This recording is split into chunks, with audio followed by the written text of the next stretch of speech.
Your thumbnails is key. Now I'm hearing different things saying like you got to grab the audience attention.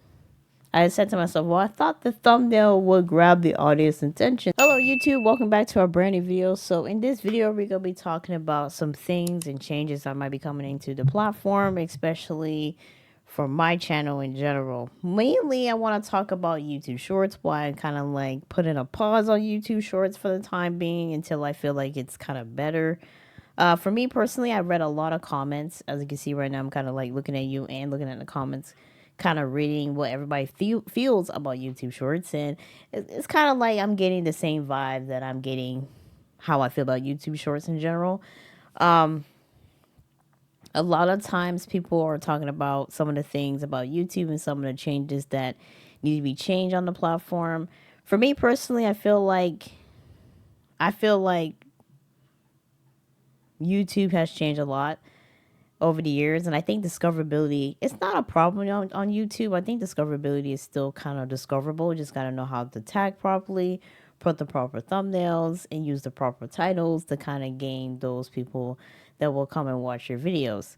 A lot of times it all depends on your subs. If you have like subs like me that is pretty decent, like for a small channel, and they're not really coming into your videos, it's 90% of the times your subs. It's just like, a lot of times maybe they're not getting the notification that they're getting, or they just don't want to watch your videos. It's simple as that.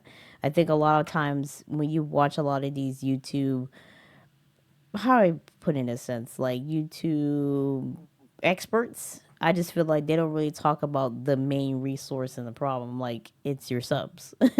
Your subs don't watches your videos, and that's how YouTube will know to push out your video to other people, is to make sure that the first group of people that should see your videos is your subscribers. If your subscribers are not clicking on your video, they will not watch your video. And I think that is number one thing about where people need to kind of like understand, it's your subs. Your subs is the reason why your videos don't get pushed out. You do everything correct. You do your tags properly, you do your thumbnails properly, you do your titles properly. The main thing is your subs. If your subs are not click on your videos first, YouTube will not push out your video. I think a lot of people need to understand that. I know a lot of experts who comes on these platforms, great experts. Watch them all the time because you learn new things every day, and that helped with my channel over the years. But for me, I wasn't consistent either. So if you're not consistent enough on YouTube, it will probably hurt your channel, because the subs would say, well, this person has been posting videos in nearly a month, so why should I watch this person's video? That's another thing too. If you don't really put out a video to notify your subs, like, hey, this is the reason why I haven't posted any videos, they're not gonna, they will at least understand that, okay, that's the reason why you wasn't posting videos, because the workload you had at your other job. Just to let you guys know, I had a job for nearly 10, 11 years. Still there. People ask me every day that you're still here. Yes, I'm still at my job. And then looking at the job market, I didn't even know that the job market is bad in 2024 for some people. I never knew that. I'm just thinking like, yes, there's jobs out there, but the recruiter is the one to recruit people. I've been hearing some tough stories about that. So everything that kind of happened to me in 2016 up to 2019 was great. And the pandemic happened. And politics here in Florida is like an all-time high. It's like, the politics here is just, it aggravates me. I kind of like thinking about, maybe if I just get out of this state, maybe my life would be a little bit 10 times better. So that's another issue that I'm going to be talking about in another video. But how I put a sense, I'm not one of those people who does little flashy things. I kind of like, as you can see right now, just kind of basic. Just kind of talking to you, basically. I'm not really this flashy person that does these zooms and zooms out and do these crazy slide ins and slides out. For me, I feel like my eyes, it gets really aggravating compared to like when I watch like I said, some of these, YouTube experts or people who just post YouTube gaming or something like that. Like, their videos are kind of like very natural, very relaxed, and you can watch their videos over and over again compared to somebody that's doing little slideshows and doing like explosions and stuff. It's just too much happening. Yeah, that's me. So I don't really put a lot of effort in YouTube Shorts. I don't even put a lot of effort in my long form content, because I just feel like I just want to be natural and kind of like stay neutral for YouTube. I don't know. I know YouTube's algorithm tends to change, and you got to learn how the algorithm is kind of like pushing out those people's videos.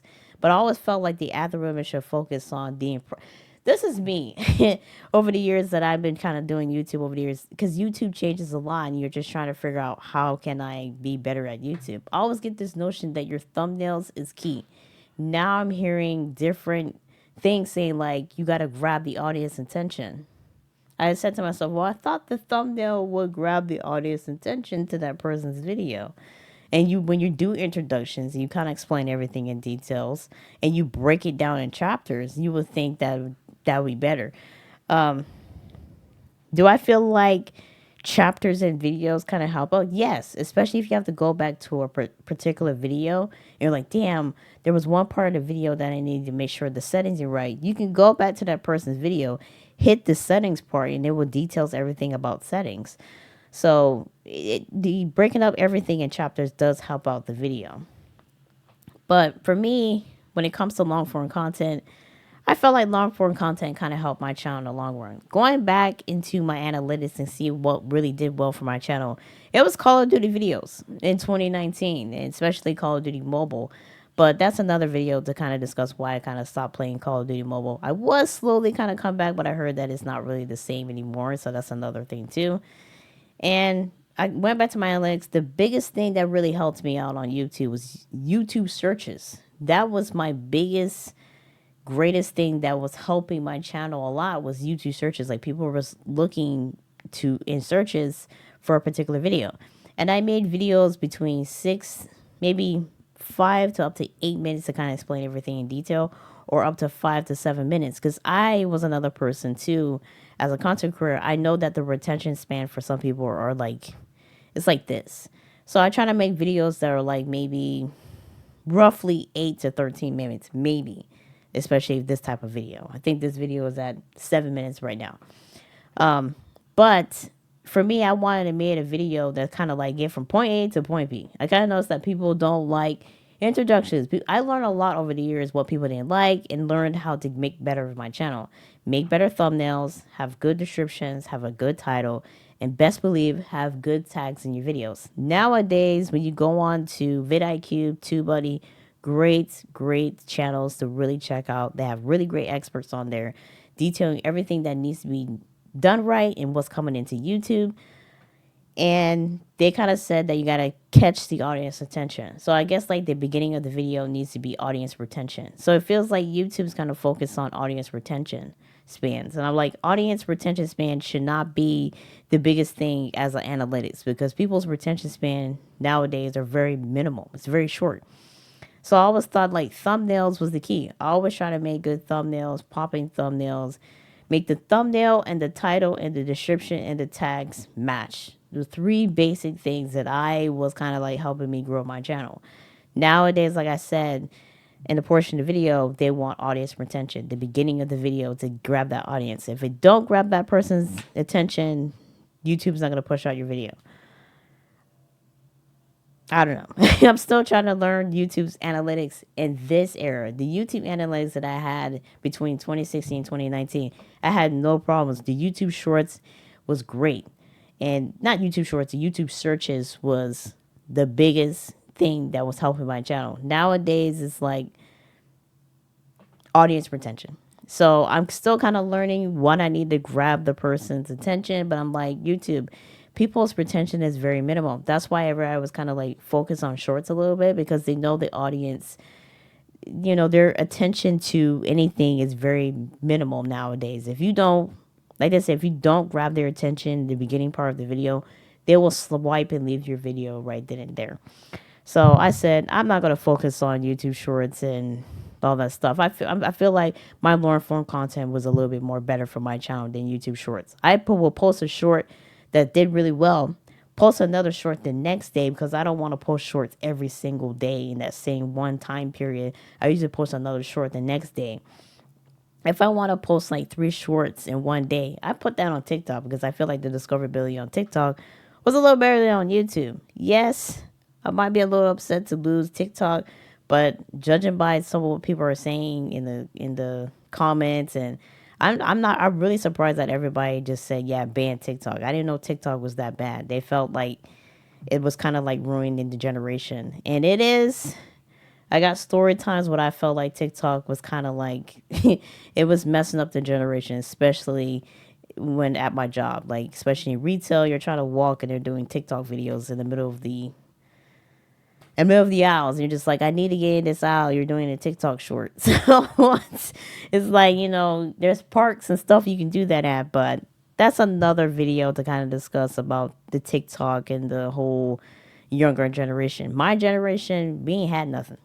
We had we barely had anything, but we will find something to get our attention kind of going and keep the things kind of happy and just keep going. But yeah. So I see a lot of videos like I'm talking to you guys and I'm seeing like some of the videos like this person saying like I tried YouTube Shorts for 30 days, crazy results. I finally got monetized because of YouTube Shorts, and they're just like there's gonna be like a couple of days where your YouTube Shorts will like literally will find a way to dive for some apparent reason. I'm just like I'm trying to figure out like okay like yeah, I'm doing the YouTube Shorts. It did really well. You think YouTube's analytics would keep pushing that person's YouTube short because they did so well, and then for some apparent reason, like it will just nosedive completely on another day. You're just like it kind of like you're trying to understand what I did wrong. I'm doing the exact same thing like I did for the past 5 shorts that got like 10,000 views, and then for some apparent reason, the next day, this one just took a complete nosedive, and you only get like 25 views if you can get that. There's times I had 5 views on a YouTube shorts. I'm like, one day you're pushing, another day you're not pushing the short. So I don't know. People's like, you got to do this, you got to do that. You're just like, I tried everything in the book that you're telling me to do, and it's not really working. I just think that YouTube shorts is not really helping. I don't know. You let me know your thoughts and opinions. I kind of stopped YouTube shorts and kind of focus on long form content. I feel like you would get more attention with long form content compared to shorts. So that's just my honest opinion. I want to know what you guys think. Make sure you check out the video in this screen, as you can see in this little box area. Just check out that video. Let me know what you guys think. I'm slowly coming back into Call of Duty Mobile. I will be trying out Call of Duty Warzone Mobile when that drops next Thursday. So keep an eye on that. And yeah, I'll see you guys in my next video.